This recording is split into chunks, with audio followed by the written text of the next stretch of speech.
Bonjour, thank you very much, everyone. Thank you to Josh, to Lindsay. Thank you to the Project Confederation for this kind invitation.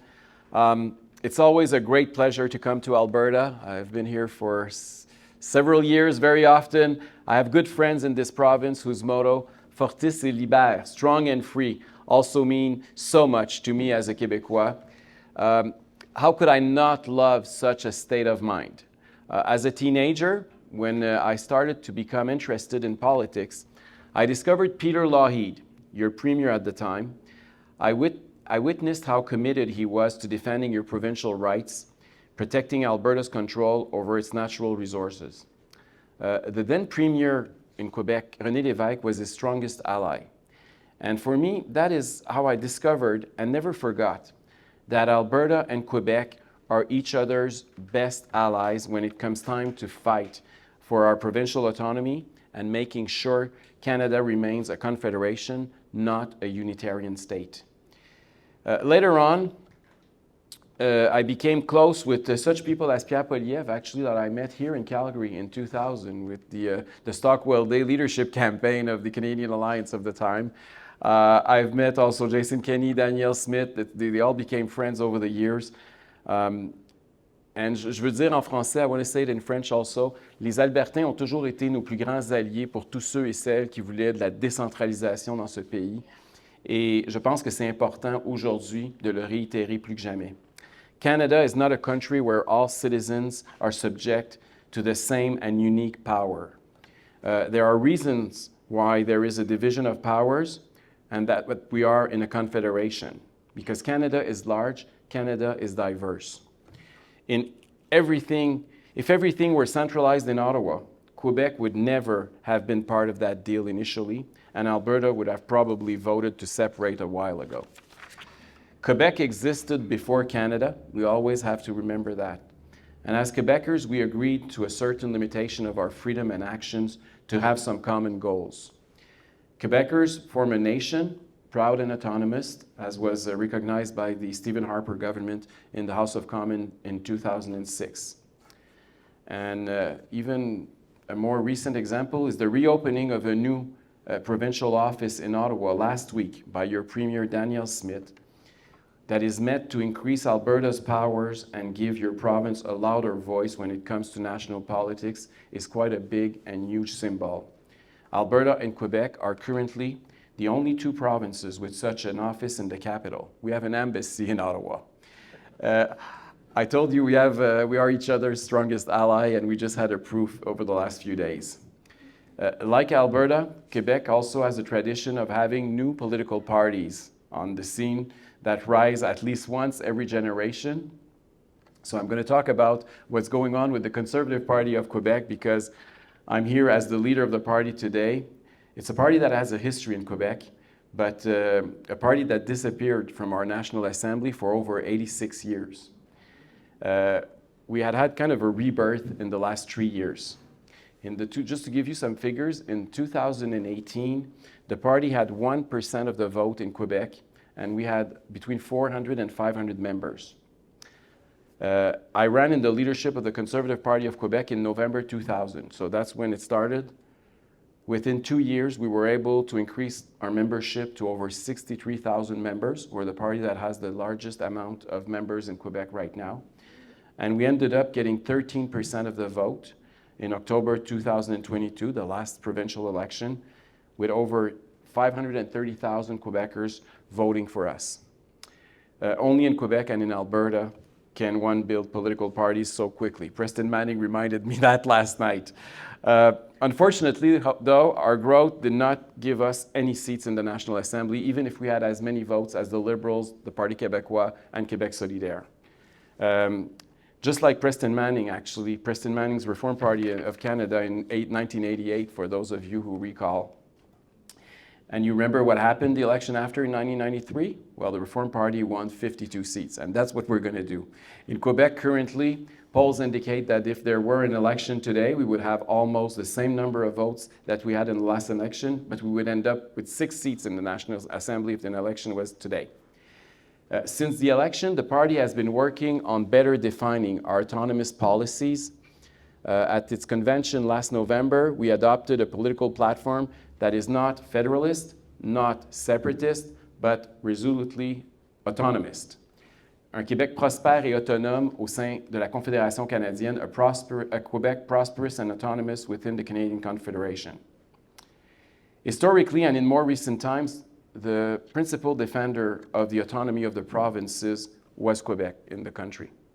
Over the last decades, Quebec was able to make concrete gains to defend and promote the autonomy of its own. For example, we had in 1978 the Column-Couture Agreement, and in 1991 the Gagnon-Tremblay-McDougall Agreement on immigration to control more and select our immigrants coming within our province. With asymmetrical agreements with the federal government on financing provincial social programs already in place instead of creating new federal programs in the provinces. We also had other agreements, for example, with the kindergartens in 2021 or the professional training in 1986. However, those are historic facts. But more recently, the Quebec government, led by François Legault, has been much less vocal and somewhat subdued in its demand for more autonomy or simply protecting provincial jurisdictions. The CAQ, which is the party in power right now, came into power with a mandate regarding the autonomy of Quebec, regarding about 15 issues, but it has made no gains since it got elected over 5 years ago. Their main approach has been to make strong electoralist declarations and then send timid letters to the Prime Minister Justin Trudeau, notably on the very critical questions of protecting the French language and the repatriating all powers related to immigration. And that's why I'm here today, because I want to talk about the contrast with what's going on out west. We have seen both the Alberta and the Saskatchewan government, one, taking concrete legislative actions by passing laws to protect their jurisdictions over the last year, successfully fighting federal policies detrimental to their provinces in courts and winning their cases. And three, even further, refusing to collect an unfair carbon tax imposed on its constituents. That is what we call leadership. And I'm very proud of what Daniel Smith has done here and what the government has done in Saskatchewan. And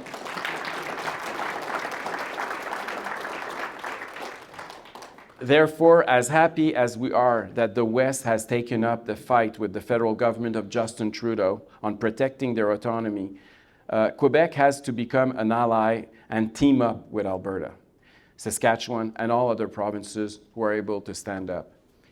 We have to team up to ensure we protect provincial powers and beat back any program or federal laws that harm our economy and our social programs. Parce que pendant trop longtemps, les Québécois se sont divisés sur l'enjeu constitutionnel, alors que le Canada anglais constituait pratiquement un bloc monolithique. Le temps est venu d'unir tous les Québécois, qui sont très majoritairement autonomistes, et de s'allier avec ce que j'appelle les Bleus du Canada. Now I want to talk about natural resources, because I can't be in Calgary without talking about it. And I cannot be at the Project Confederation without mentioning federal transfers and the exploitation of natural resources, both of which, as we know, are closely linked.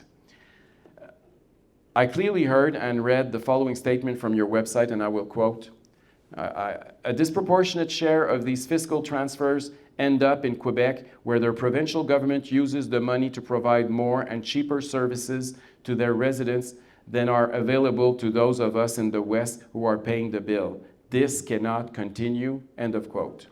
Although I cannot agree with 100% of such a statement, and there are several nuances that could be brought up, I do agree with you on the related issue of the exploitation of natural resources and the need for Quebec to get independent of the transfer payments. Quebec would be a richer province if it had chosen to exploit its hydrocarbons. However, after the current Premier, François Legault, he promised us when he got elected. He even wrote a book, and there was a full chapter saying that he would make Quebec the Norway of America. Well, he made a 180-degree turn and legislated 2 years ago to ban any exploitation of oil and gas in Quebec. He even said that he talked about your dirty oil out west. But he never said that he was getting billions in dirty money coming from transfer payments, however. At the Conservative Party of Quebec, we fully support exploiting our hydrocarbons, especially our natural gas, to complement our hydroelectricity and putting a stop to purchasing 100% of our gas from outside the province. We want to compete with Alberta, not be 100% dependent on it. It would make Quebec and its regions richer and more diversified in terms of energy. We are also the only political party in favor of the LNG project in the region of the Saguenay, northeast of Quebec, which would allow the exploitation of natural gas from the west to Europe. Good for the Quebec economy, good for the environment, and good for the Albertans who want to make equalization payment history in Canada. Based on expert studies, Quebec would be sitting on one of the biggest unexploited gas fields in the world, called the Galt gas field, which runs on the south shore of the St. Lawrence River from the Beauce region to Sorel. The gas would be of excellent quality and relatively easy to extract, just like the shale gas in Pennsylvania next door. The exploitation of these resources would allow us to be more autonomous. Even we could cover 100% of our current gas needs at a cheaper price, much cheaper price, and even eventually export our gas to Europe. Another interesting fact is that although the 4 other major political parties in Quebec are against the exploitation of gas and oil on our territory, it is not the case for a majority of Quebecers. And I want to underline something here very important between our political elites and the people. A Léger poll recently shows a support of over 54% of Quebecers in favor of the exploitation of our natural gas against only 26% against it. So it's more than 2 to 1 in favor of it.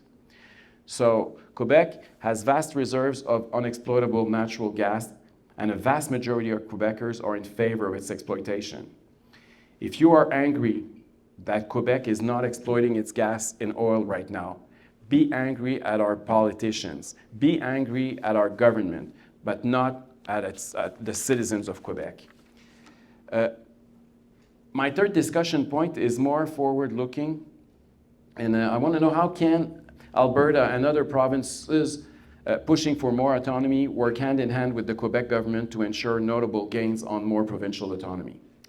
First, we do hope to soon have a more open Canadian Prime Minister in Ottawa that would respect the jurisdictions of the provinces and give them more autonomy. And Danielle Smith and I've met the leader of the Conservative Party of British Columbia earlier today. All those conservative leaders, we also need to make sure that the message gets to Pierre that the conservative movement is a decentralist one that wants to respect the autonomy of our provinces in this country.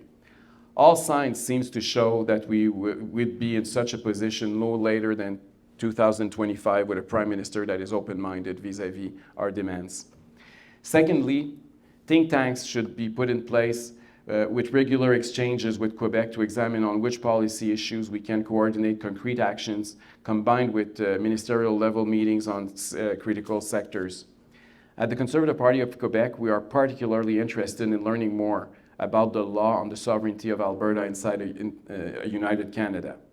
We actually adopted at our last convention in November, as I said, to draft a similar law with a charter of autonomy. So we're looking forward to do the same thing, and that's why I'm going to talk to Danielle Smith tomorrow. I want to make sure that we can draft something that will be tabled at the National Assembly that goes in the same direction.